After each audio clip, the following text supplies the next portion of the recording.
এই হচ্ছে AGT live 24/7। This is AGT Live 24/7. Ambassa Gandacherra রাস্তার অবস্থা খুবই মারাত্মক আকার ধারণ করে আছে।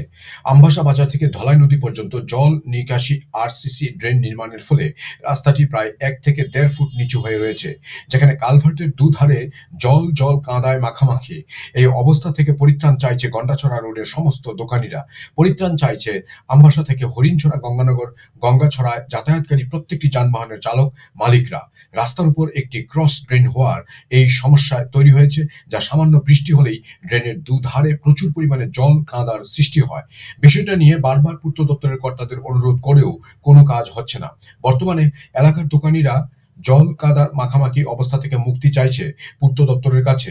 দোকানিদের সমস্যার কথা শুনতে রাজি নয় আমবাসা পুর পরিষদের কাউন্সিলররাও। Bureau report, AGT live 24/7। PWD যে রাস্তাঘাট করছে ঠিক আছে, কিন্তু জল যাইবার তো কোনো ব্যবস্থা করছে না, তাইলে সুবিধা হয়েছে না। তাইলে আজকে আমরা এই জলের দুর্দশায়, রাস্তাঘাটের দুর্দশা আমরা বুঝতেছি।